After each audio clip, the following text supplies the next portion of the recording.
Daydream Awakening. Сайн байна уу? Зэникагийн channel тавтамаар л өнөөдөр би та бүхэндээ хайрын мэргийг хийх гээд сууж байна. Тэгэхээр яг хайр дурлал болон ер нь хувийн хоорондын харилцаа болон бас өөрийгөө хайрлах хайр бас мөн орно. Тэгэхээр хайртай холбоотой сэдвийн талаар өнөөдөр хэдүүлээ. Мэргийнхаа уншлагыг сонирхъя. Тэгээд окей. Хэдүүлээ таротой эхлэхгүй өнөөдөр шууд хайрын oracle картаар эхлээд ямартаж ерөнхий байдлыг гаргаж ирээд харцгаая. Тэгээд дараа нь илүү тодорхой тарот болон бусад oracle үзрүүдээр мэдээлэл авъя. Тэгэхээр энэ бичлэгийг үзэж байгаа хүмүүсийн collective group-ийн хайр болон хайр дурлал, нөхөрлөл, хувь хүний өөрийнх нь хайрын орон зай, сэтгэл зүй, хумсар ямар байна вэ? Харуулж өгөөч.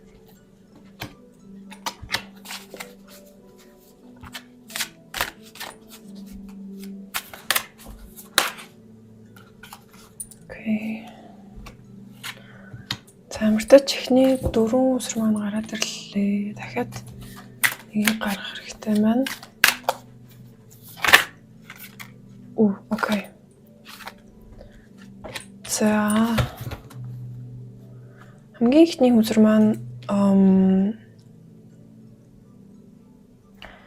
ямар хүзэр байна вэ гэхлээр бид бүгдээрээ та одоо ямар ч харилцаанд бай хамаагүй, ганцаа би байсан ч хамаагүй, хүнтэй байгаа ч хамаагүй, юутай ч хэдүүлээ маш оптимистик буюу эерэг хандлагатай байх хэрэгтэй юм байна гэдэг үзэг гарч ирлээ. Тэгэхээр эерэг хандлага, эерэг сэтгэл зүй энэ эерэг харах өнцгтэй байх нь бас тэр эерэг сэтгэлгээндээ яг бүрэн итгэл үнэмшилтэй байх нь танд өөрт романсыг авчирна.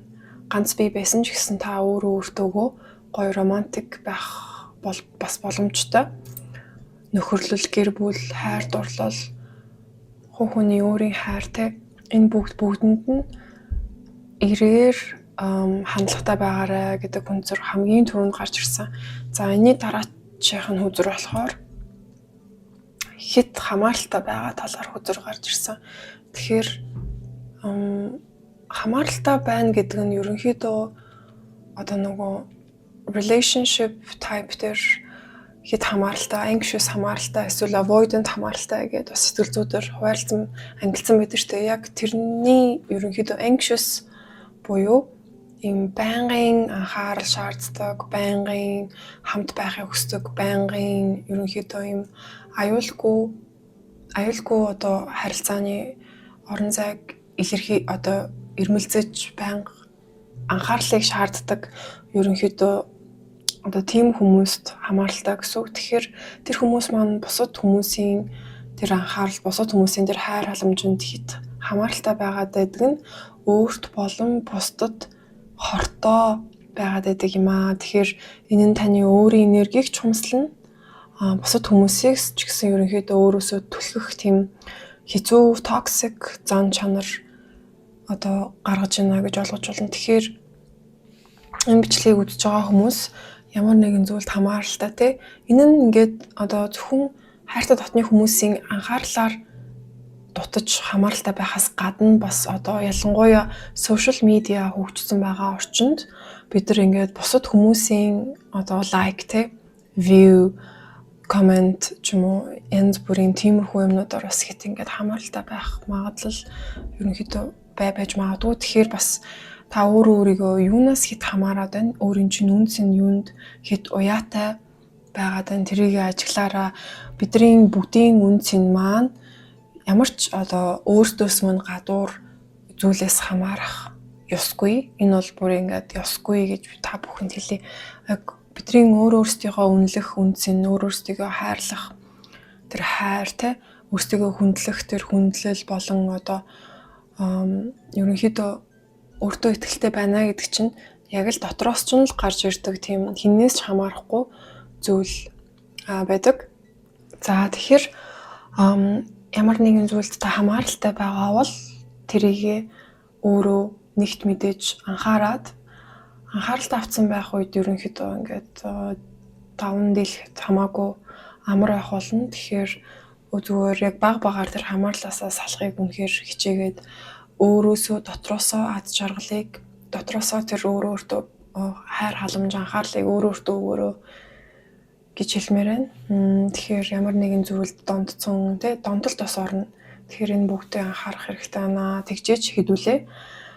Бүр одооныхоосоо илүү эрүүл өөртөөгөө харилцаатай болон бусад хүмүүстэй ч гэсэн эрүүл харилцаатай байх боломжтой. Энэ нь бас юу гэсэн үг вэ гэхээр та өөртөө хэрвээ магадгүй партнертай болоогүй байвал өөрийгөө ангааснаар та илүү эрүүл өөрийнхөө төвшний партнерыг өөртөө татах боломжтой. Хэрвээ та өөрөө токсик, өөрөө тийм асуудалтай, хамаарлын асуудалтай байвал та яг л ижилхэн буюу яг өөрийнхөө эсрэг тийм avoidant төрлийн ч юм уу токсик хүнийг татна гэсэн. Энийг бас бүгдээрээ мэдж байгаах. За дараагийн үзэр нь болохоор итгэл, trust гэдэг үзэр маань доошоо харж гарч ирсэн. Тэгэхээр ямар нэгэн зүйлд итгэл маань алдарсан, бусад хүмүүст итгэж чадхаа байсан, магадгүй өөртөө ч гэсэн итгэж чадахгүй болсон тийм нөхцөл байдалд байж магадгүй. Итгэл бол бүр зөвхөн хайр гэлтгүй бүх амьдралын сэдвүүдэд маш чухал хүчтэй зүйл. Итгэл байхгүй үед ерөнхийдөө бүх юм мөхнө. Бүх юм амьгүй болно, бүх юм нурж унаж өхнэ гэсэн. Тэгэхээр итгэл байжээж амьдрал үргэлжлэнэ. Итгэл байжээж бүх юм гоё цэцэглэж, ургаж, дэлбэлнэ. Тэгэхээр та тэр итгэлээ алдсан байгаа зүрхнээсээ өөрийнхөө итгэлийг буцааж босгож гоё итгэлтэй байгаарай. Итгэлтэй байжээж таны өөртөө хайрлах хайр чинь ч гэсэн илүү гоё хүчтэй, дүүрэн, дулаахан, хангалттай байна. Бусад хүмүүстэй харилцаанд ч гэсэн ерөнхийдөө та бусад хүмүүст итгэхэд бусад хүмүүс ч гэсэн танд итгэх тийм орон зай, тийм гоё таталцал, энергийг бий болгодог. Тэгэхээр бас хосуудтай хүмүүсийн бичлэгийг үзэж байгаах. Эсвэл шинээр хос болох гэж байгаа хүмүүсээс үзэж байгаах. Энэ хүмүүстэй зориулж хэлэхэд ийм романтик эргэж авчрах хэрэгтэй тий. Яг ийм романтик кинон дэр гардаг гоё романтик зүйлс ч юм уу, эсвэл таны өөрийгөө сэтгэлийг илэрхийлэх арга чинь яг ямар гоё романтик аргаар илэрхийлэгдэж болох вэ? Захиа бичих ч юм уу, эсвэл дуу явуулах ч юм уу тий. Хамтдаа кино үзэх ч юм уу, хамтдаа хоол хийх ч юм уу. Ямар байдлаар та тэр романсыг нөгөө хүнтэйгээ хамт мэдрвэл таны яг тэр романтик хэлбэлцэлд гоё таарч тэрийг хэрэгжүүлээр энийг бүр ажил болгож бас хийгэрээ гэж зөвлөе. Дээрээс нь ямар нэгэн шинэ хостой болгож байгаа бол тэр хостойгоо ингээд ерөнхийдөө итгэл алдснаас болоод таны өөрийн чинь итгэл байхгүй болохоос болоод яг үнэндээ айгу им амжилттай хос болох байтал нөгөө итгэлгүй байгаагаас болоод ингээд тэ романсик ингээд үргэлжлүүлж чадахгүй байвал бас тэр мэдрэмжээ итгээд сонсоод дагаад илүү хүчин чармаалт гаргаад тэ тэр харилцаагаа бүр гоё босгоход таны хүчин чармаалт болон итгэлтэй таны өөрийн чинь тэр романтик үйлдэл хийх, романтик мэдрэмжээ илэрхийлэх тэр бүхэн бэжэж ерөнхийдөө амжилттай болно. Мэдээж та өөрөө дотроо итгэлгүй, өөрөө дотроо ямар ч хичээл зүтгэл гарахгүй тий үйлдэл хийхгүй, өөрийгөө илэрхийлэхгүй байх юм бол таны soulmate байсан ч гэсэн тэр бол харилцаал бүтэхгүй байхгүй. Тэгэхээр энэ яг очсон байгаа хүмүүс маань ерөнхийдөө тухайн яг бодож байгаа хүнтэйгээ амжилттай байх маш өндөр магадaltaй гэж хэлж байна. Тэгэхээр энийг гоё хөөгөөд тий араас нь яваад хичээгээрэй. За тэгээ сүүлийн 2 үзэн манаас доошоо харж гарч иржээ. Ер нь бол жоохон хайр дурлалын асуудал дээр бас жоохон асуудалтай байгаа хүмүүс үзэж байгаа юм шиг байна. Тэгэхээр ямар 2 үзэр гарч ирсэн бэ гэхлээр За flirt гэдэг хүсрэг гарч ирсэн. Энэ нь болохоор яг өмнө хэлсэн тэр романтик бай гэдэгтэй яг бас айгу ойролцоо хүсрэг гарч ирсэн байна. Тэгэхээр магадгүй ганц бие байгаа хүмүүс эсвэл хостож байж болно. Өөрийгөө хит хязгаарлаад, өөрийгөө хит тусгаарлаад, өөрийгөө бусадтай хуваалцахгүй, өөрийнхөө гоо зэкслэнгээч бусдад харуулахгүй тий.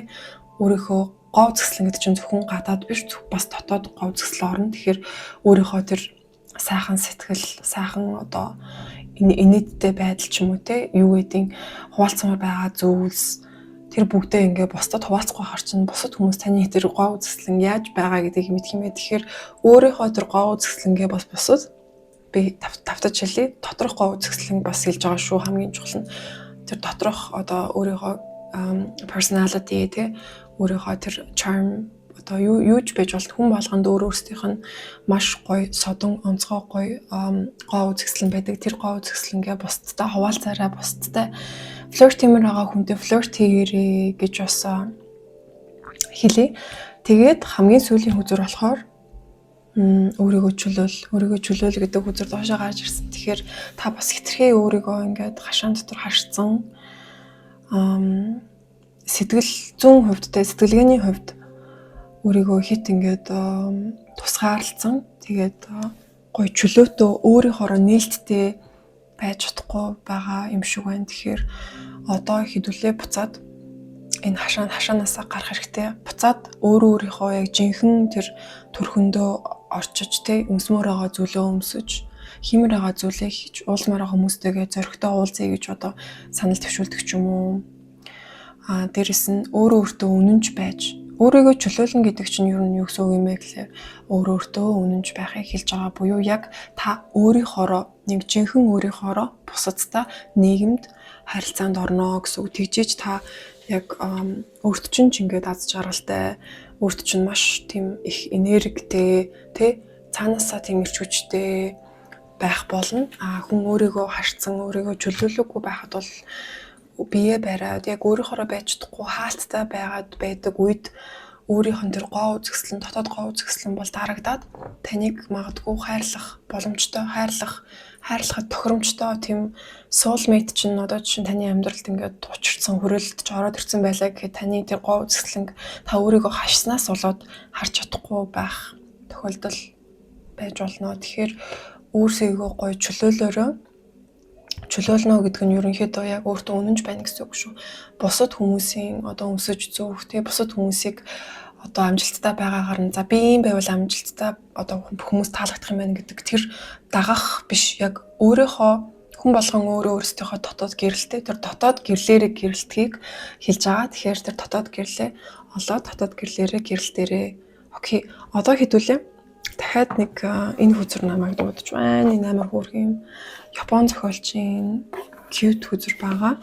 Энэ хүзрөөс хэдүүлээ хитэн хүзэр суулж авъя. За манай үзэгчдэд ямар зөвлөгөө өгөх вэ те?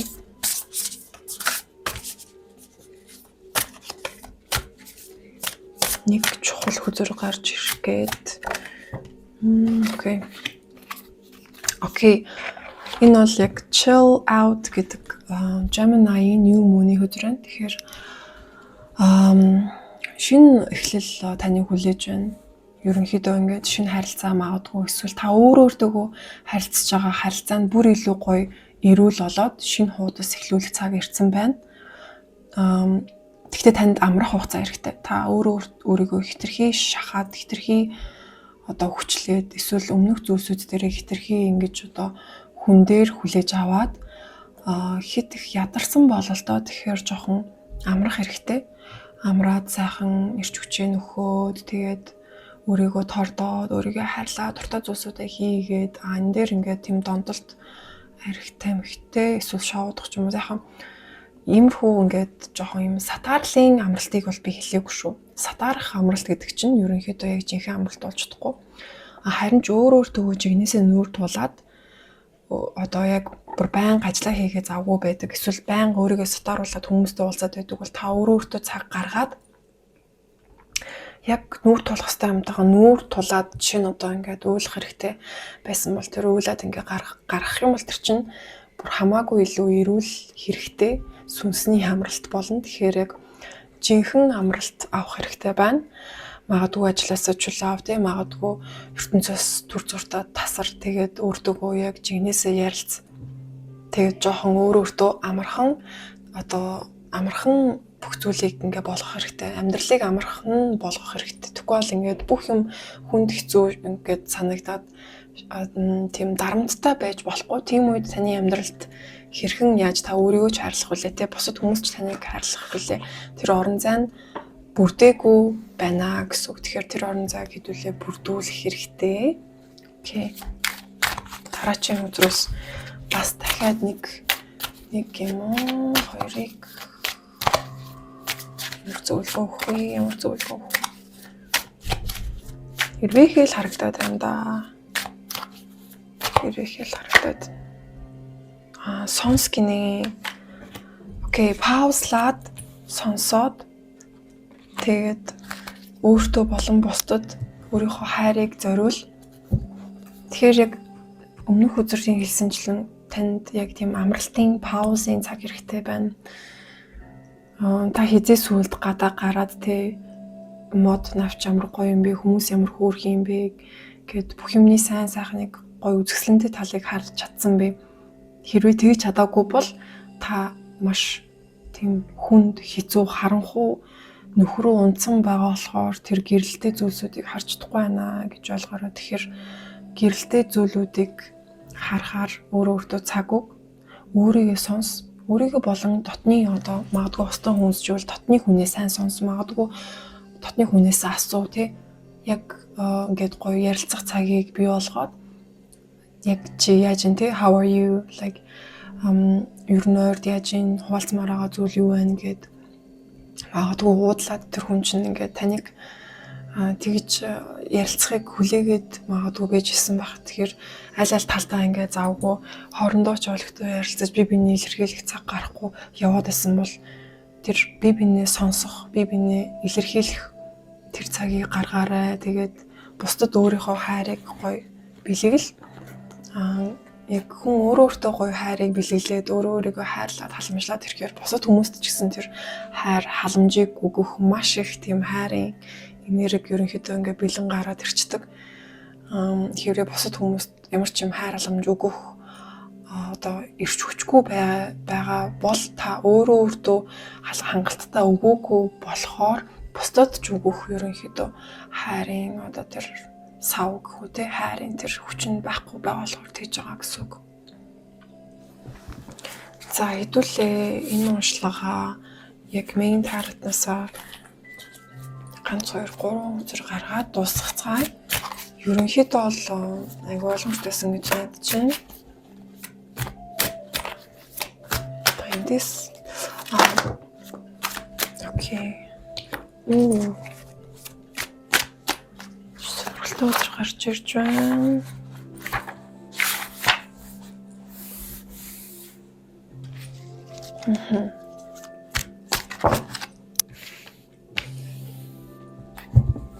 За.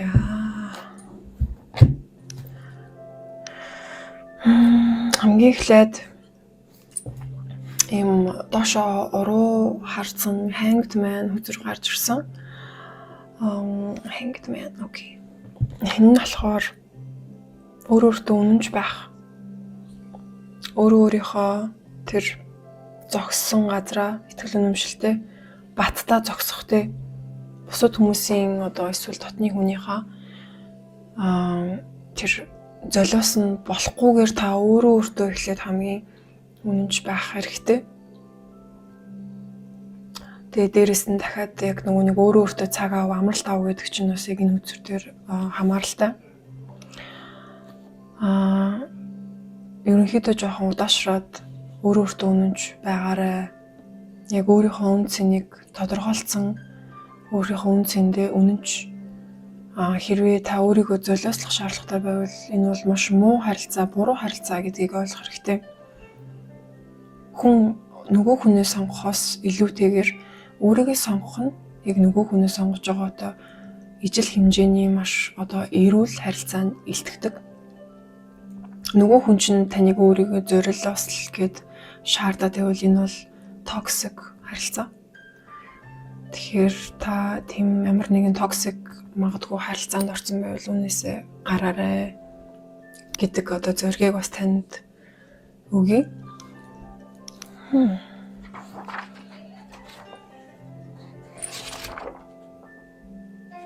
Тэгээд ер нь дахиад амралтын үзүр гарч ирлээ. Яг ялтчгүй үнэхээр өөрийнхөө бодлоо цэгцлээд яг тэр харанхуугасаа гараад гэрэл рүү очоод юмыг дахиад нэг шинэ өнцгөр харах ялтчгүй хэрэгтэй байгаа юм байна. Магадгүй зарим хүмүүс эмчлэг үзэж байгаа зарим хүмүүс остогоо юм хэрүүл маргаантай ч юм уу те конфликттэй байж магадгүй. Танд өөртөө гаргах цаг хэрэгтэй. Та яг харилцаанд чинь юу болоод байгаа юм бэ гэдгийг ингээд жоохон холдоод гуравдагч нүдээр ч юм уу те ерөнхийдөө юм сэтгэл зүйн савлгаагүйгээр яг бодит байдлаар нь харах тэр цаг танд хэрэгтэй байгаа юм байна. Тэгэхээр магадгүй ганцаараа хоол яваад ч юм уу эсвэл ямар ч тач нэлээд бас бодлогошорч ингэж юмыг томглохоор харах хэрэгтэй байгаа юм биш үү? Яг дотор нь ингээд бодлын дотор одоо юм манан дотор нь бол ерөнхийдөө яг бодит үнэнг харах айгүй хэцүү. Тэгэхээр өөртөө ялцчихгүй цаг аваад ерөнхийдөө бодит байдлыг дахин нэг харж дүгнэж шинжлэх хэрэгтэй байгаа юм байна.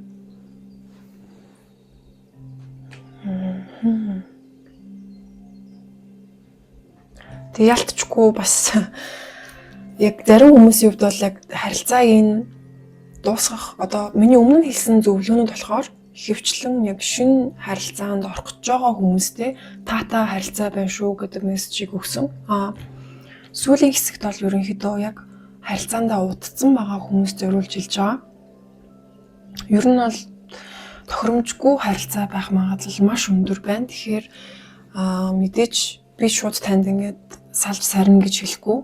Би танд юу гэж хэлж байна вэ гэхээр ерөнхийдөө жоохон хоошоогоо алхаад байдлыг яг боддоор ийм сэтгэл санааны ямар ч нөлөөгүйгээр та харах хэрэгтэй байна. Тэгэхээр энэ харилцаа магадгүй танд тохиромжгүй буруу хос ч байж магадгүй, буруу партнер ч байж магадгүй, ялангуяа удаан хугацаанд хамт байгаа, тэгээд конфликттэй байгаа хоорондоо хит хамааралтай, токсик харилцаатай нэг нь хит одоо нөгөөт хүнээсээ хамаарч нөгөөт нь болохоор хит тэр харилцааны одоо эрх мэдлийг авцсан тий нөгөөдгөө дарамтлаад дээрлэхэд эсвэл ингэж одоо айлгаад түгшүүрт оруулаад байдаг бол ийм харилцаанд байгаа хүмүүсэж магадгүй. Тэгэхээр энийг зогсоож иж, энээс гарч иж одоо та өөрийгөө тэрний дараа эдгэж иж та дараа эрүүл харилцаанд орох боломжтой, эрүүл хүнтэй таарах болно. Мэдээж одооныхоо байгаа хостоогоо аль нь бас одоо эдгэх тэр одоо тэлэх ухаарах орон зайн байвал мэдээж заавалчгүй салж сарнжиж шинэ хүнтэй ингээд эрүүл харилцаанд орно гэсэн үг бас биш. Мэдээж аль тал нь ухаалгаар ухамсартайгаар өөрчлөгдөх тийм потенциалтай хүмүүс хосууд байвал аль нь хоёр талдаа өөрсдийнхөө алдаа дутагдлуудаа ухаарад мэдээж шинээр яг хоёр нөгөө хуучин хосууд маань шинээр эхлэх бас боломжтой яг эрүүлэр.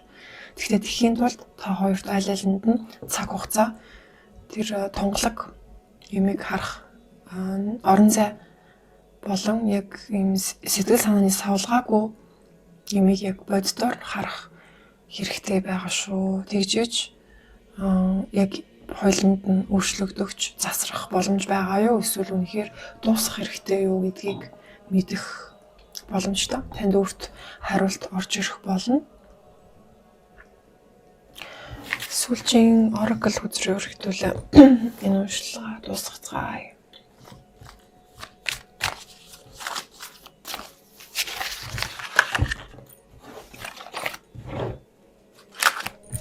За тэгээ таалагдаад дэмжиж байгаа бол subscribe хийгээрэй.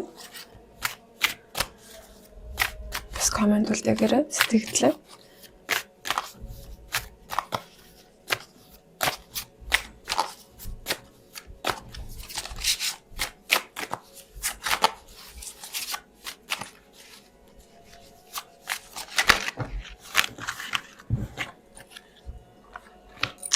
Яг баг алхамаар ерөнхийдөө энэ асуудлыг шийдэхний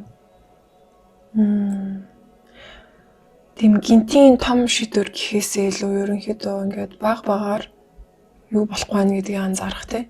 Багаар өөрийнхөө ч гэсэн алдаа дутагдлуудаа ухаарч магадгүй чадвал уучлалтгүй багаар нөгөө хүнтэйгээ ярилцах хэрвээ шинээр харилцаа үүсгэж байгаа бол багаар тутамсах те. Яг жижиг энэ алхмууд бол яг томоор харах юм бол хамгийн том одоо өөр нөлөөтэй үр дүнтэй зүйлс байдаг. Тийм том гинтийн өсрэлт хийхээс илүүтэйгээр яг энэ тохиолдолд бол яг энэ гүүрээр гарч байгаа юм шиг нэг захаас нөгөө зах руу та гүүрээр алхаж байгаа гэж өөрийгөө төсөөлөө тэр гүүрээр мэдээж ингээд шууд нисээд шууд өсрээд гарах боломжгүй яг л тэр гүүрний ингээд жижигэн алхамаар та нөгөө талд очих болно. Тэгэхээр та очих болно санаа зовлтгүй. Гэхдээ та нар жижигэн алхмуудыг хийх хэрэгтэй байгаа алхмуудаа багаар хийгээрэй гэж сүүлийн зөвлөгөөнөөрөө энэ уншлагаа дуусгая. Энэ бичлэгийг үзсэнд баярлалаа. Та бүгдэд амжилт хүсье. Баярлалаа.